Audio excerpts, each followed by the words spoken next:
Welcome to Evoke Greatness.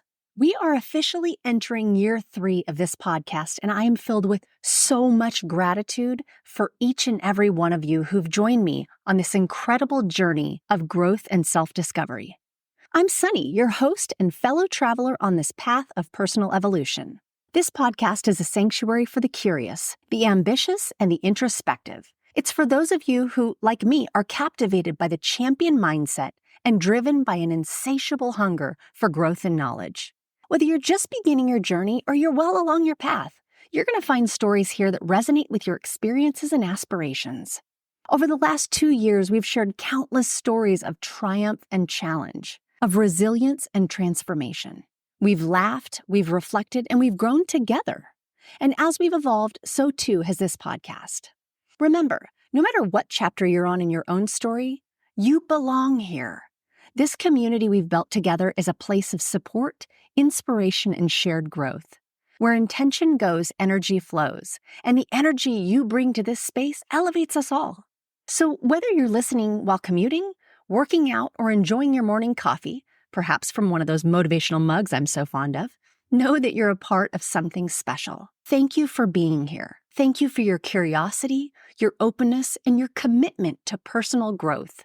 As we embark on year 3, I invite you to lean in, to listen deeply, and to let these stories resonate with your soul. I believe that a rising tide raises all ships, and I invite you along in this journey to evoke greatness.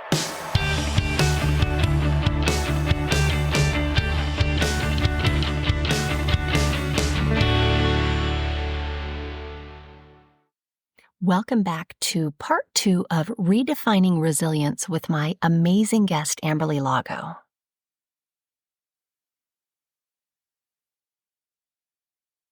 In this episode, she talks about the process of redefining beauty and self-worth after physical trauma, how she's navigated the complexities of recovery and the courage to start over, and how she's developed non-negotiable self-care practices for resilience. Let's hop into it. You talked a little bit about it, but I think back to the fitness industry and the beauty industry, and all of this has what we perceive to be this perfectly encapsulated, beautiful model. And then you go through this.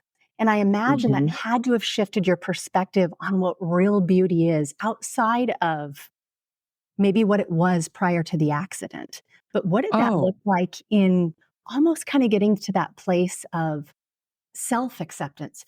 At that moment, you talk about what the doctor did and it started to open something new for you. But what did that process look like?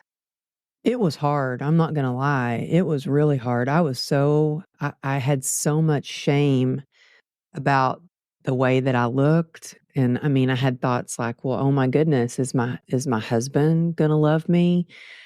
Are my kids going to be embarrassed of me?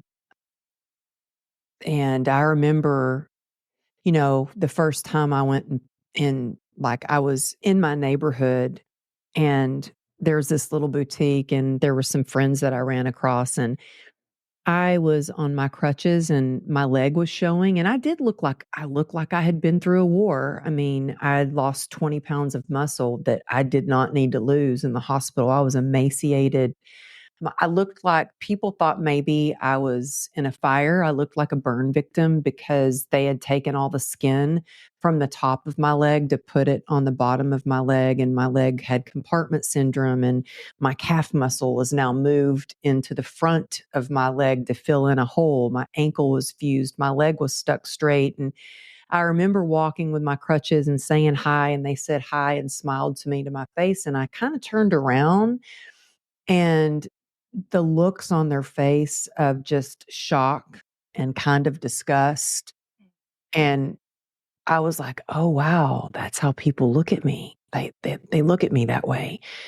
I looked at myself that way. I didn't need other people to look at me that way. I knew what I looked like. I remember when I could finally stand up, I had these little goals that I set. So when I first got out of the hospital, we had a hospital bed set up in the living room. And I remember the physical therapist would come over and she said, lift your leg up off the bed. And I couldn't even lift it off the bed. And I thought, am I paralyzed? Is it never going to move? And I set these goals and I would just like, next time she comes, I am going to be able to lift my leg up. It didn't work. The next time I was like, I am willing my leg. It was like I could think about it and I was telling my leg to move and it wouldn't move. Eventually, I could lift my leg up. Then my next goal was to be able to stand up out of the bed, and I could literally do it for 1 second. And then I would count to 10, and the pain would be so bad, I'd have tears running down my face, and I'd have to get in the bed and lift my leg up right away. And I had these goals, and believe it or not, my first goal was to be able to stand up long enough to walk with crutches around the corner and use the bathroom on my own instead of using that dang porta potty. And so I did that. Then it was like my goal was to be able to go to the mailbox on crutches. And then my goal was to be able to go to Starbucks that was a block away. And I remember I finally got that goal and I'm at Starbucks and I had to prop my leg up because it was so painful. And this guy that I used to work with, he sees me and he goes, "Oh my God, what happened to you?" And I said, "Oh, I was in a motorcycle accident." He goes, "Oh my gosh, well, if I was married to you, I would divorce you." Just like that. And I said, "Well, it's a good thing I didn't marry you. Good thing I never even dated you." And so my nickname at the gym was Legs. I used to work out with the male bodybuilders. I was like strong. And now I felt so deformed and ugly and disgusting. And it wasn't until Dr. Wiss really looked at me differently. And thankfully my husband loved me until I could learn to love myself, that I slowly started to look down at all my scars and imperfections as, wow, these are the victories that I have won. These are the battles that I have overcome. And look how amazing and strong the human spirit is, and how amazing it is that the body can heal the way that it does. And now I look at my scars and I wear shorts all the time. I worked out earlier in the gym and because my ankles fused, and because of the nerve disease, I've tried every kind of tennis shoe and it flares up the nerve disease. And I've finally found a pair of boots, a certain brand that I can wear that doesn't flare me up. And because my ankles fuse, to have that little bit of a lift on it, it helps me walk, it helps me work out. So, like, I was in the gym this morning and I wear my boots and my shorts. And there's this guy that came over to me at the gym the other day and he said, "Hey, I just want to let you know that your nickname here at the gym is Boots." And I was like, "That's awesome." And so my nickname went from Legs to Boots, and that's fine. And one more story I'll tell you that really helped me, and this is about how the kindness of other people really makes a difference. So I remember the first time that I went to the beach and I actually showed my scars. And I was sitting on the beach and I saw my husband kind of walking towards the water, and there was these gorgeous girls that with perfect bodies and their bikinis, and they were splashing around, and I could tell they were trying to get my husband's attention. And I was like, "Okay, I'm done with this. Like, I am so done with this. I am taking this dang compression sock off. I want to be free of this. I don't want to be in shame. I want to just like shine a light on it." My husband comes over and sits next to me. He's such an amazing man. Like, he just getting emotional that he's just loved me through this. And I start rolling down. I used to have to wear two compression socks so my leg wouldn't swell up too much. And I'm rolling down my socks and he goes, "Oh, should you do that? I mean, is it okay if sun gets on there?" And I'm like, "Yep, I'm taking these compression socks off." And for the rest of the trip, I did not wear compression socks and I walked in my bathing suit showing my leg. And it wasn't that easy, but it started to get easier. And I was in the elevator the next day and this lady's looking at me and I'm like, "Oh gosh, she's looking at me with disgust, or she's going to ask what happened." And she looks at me and she goes, "Hey, I just wanted to let you know that I saw you at the pool yesterday." And I'm like, "Okay, here it comes." And she goes, And I just thought, wow, that lady's a warrior. She's a survivor. Look at what she has been through. She is resilient. And I thought, wow, her words made me feel so good. It made me feel like I'm learning to accept this, and I've actually been able to impact somebody positively, And so when I've had then I remember the first time I showed my leg on social media, and I had so many people reach out, and they were like, "You have given me the courage to." There was this beautiful girl. I was like, why is this gorgeous yogi person following me? Come to find out, she had a double mastectomy and really bad scars that she was having trouble accepting. And she had written to me and said, "Hey, because you have shown your scars and you love yourself, and you've given me permission to let go of the shame and love myself and love the scars." And I think that when we love ourselves, we are walking permission slips, meaning that when you love yourself, you give others permission to do the same. 100%. Your story is interesting. You posted something on Instagram recently where you talked about this kind of timeline over your life and how life may not turn out the way we had it pictured in our mind at 18 years old or 25 or 40. Hmm. But you portray your life very openly, very honestly, very transparently in a way that shows people what's possible, regardless of their circumstances, physical, emotional, psychological, spirit, it doesn't matter. And your resilience continues to inspire people. So I'm not surprised at all, but I'm grateful that you decided to step back out of that and say, you know what, I'm going to have a different perspective on this. I'm going to show up differently for this with trauma of a variety of sorts. And you've had a number of different traumas in your life that probably all almost came to boil, right?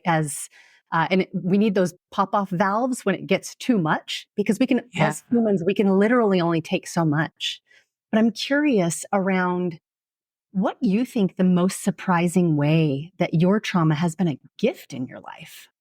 I've had people ask me, would you take it back? And I can't even think like that. Right. I think that everything happens for us. And sometimes in the moment, it's horrible and there are authentic catastrophes, but it's up to us to be the victor of our lives. And we have to decide, and then we have to be willing. I would never, ever wish sexual abuse on anyone. But because I went through that, I'm able to help others let go of the shame and walk with their head held high and walk with dignity and grace. I had so much shame. Oh my goodness. So after my accident, I was never a partier. In fact, I was like, I am not going to be like a lot of the people in my family with addiction. That's not me. And so I was just focused on career, career, career. I was the athlete, I was the go getter.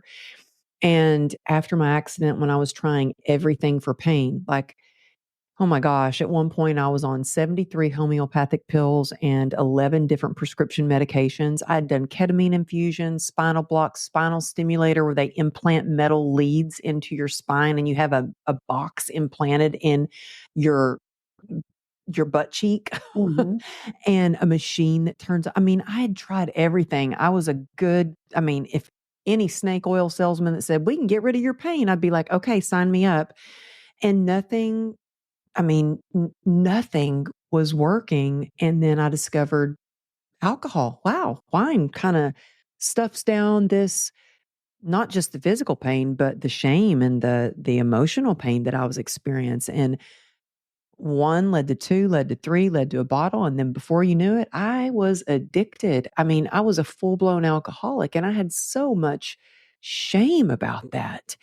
But it has been such a blessing in my life. I can say I'm a grateful alcoholic now because I get to recover. I get to. And I know, man, addiction does not discriminate. I mean, doesn't care how old you are, where you come from, what race you are. It doesn't matter. Addiction does not discriminate. And I mean, I got sober in 2016 by the grace of God. And I had my mom the other day she's called and she said, what are you doing? I said, oh, I'm going to my meeting. She goes, oh, you still go to those recovery meetings? I'm like, yeah, that's how I stay sober. And I think it's so important to have your non-negotiables and know what it is that allows you to thrive, not just survive in life, but to thrive. And so for me, before my family is even awake, I've already been on my knees and prayed. I've already done my gratitude list. I've already gone to my recovery meeting and I've already gone to the gym. And when I get home to take my daughter to school, I am so spiritually filled up. I am so physically ready and the endorphins are going. Movement moves your mood. And that might seem like a lot to do, but it's a hell of a lot better than a life of misery. You know what I mean? Right. And so I think it's really important to know what helps you to help you to keep moving forward past trauma. We can't change the past, but we don't have to be defined by our circumstances. We can be defined by our resilience and we can choose what we're going to do with what's left. And for me, I choose to heal and help others. I think that's what life is all about, to continue to grow and learn and help others. And I think that true fulfillment comes from when you use your strengths to really help others and in their success. That's where life gets really fulfilling. Well, and on the topic of recovery, you just surpassed your 3-year mark from a sobriety perspective, and you've spoken Well, I candidly. went out for a day. Right, So so it would be, what, 5.5 years? I had 5.5 years and then I went out for a day. And the reason I'm so adamant about having this Mhm. in my knowing what my non-negotiables are is because life got really good. I stopped going to as many meetings. I stopped working out as much. All I did was work, work, work, work, work. I didn't make time for myself. And I love my work, but I didn't make any time for my spiritual growth, to move my mood by exercising. And when life got really hard and there was a very stressful moment in time where, I had my family was going through stuff. My brother sits on death row in Texas because of addiction that led him to make bad decisions. And I was dealing with his lawyer. I had an assistant that I hired and took the money and ran, was just MIA. Where'd she go? Like anything and everything that could go wrong. And because I wasn't doing the work to stay spiritually connected, I took a pill. I had a pain pill and I took it not because I was in pain, but because I wanted to shut my mind off. And as soon as I took it, I thought, well, I just lost my sobriety. I wish I could say, oh, I felt great. Things were good. Nope. I went straight to bed. The next morning I woke up and I called my sponsor in tears and I said, I really screwed up. And so I had to start my days over again, which was at the time, it sucked. And I had so much shame about that. And I felt like a failure. And I felt like I let my sponsors down and my sober sisters down. But then I thought, how blessed am I that I did get right back in? And I didn't tell anybody else about this because I didn't want to hear their opinion about it. I knew I had to talk to my sponsor about it. And I'm glad I didn't tell other people because I had other people who were even sober say, "Oh, one pill, that's not going out. Like, you shouldn't have to start your days over." But the thing is, I knew that if I was not honest, then what else would I do? Like, if you can't trust yourself, what does that say? No one, who else is going to trust you? And so that's why I started my days over. So yeah, I just actually celebrated 3 years. And this Sunday, I'm going to a potluck and taking a chip and celebrating with my sober brothers and sisters. Congratulations. I think Thank you. that is such a hard thing to do. And you talk, like I said, you talk so openly just about these emotions that we struggle with, and shame is a big one. Shame is really easy to draw you down into the depths of, be it your addiction, be it whatever you're battling with, those demons with the gnashing of teeth, it will get you down there. Yeah. What do you say to somebody who is battling shame in whatever capacity that looks like for them? They are desiring to get on that path of really having some self recovery. What are some words you could share with them to draw them back out of that darkness? You know what? Ask for help. If there's anything that you can take away from listening to this today is ask for help, because that was really, really hard for me.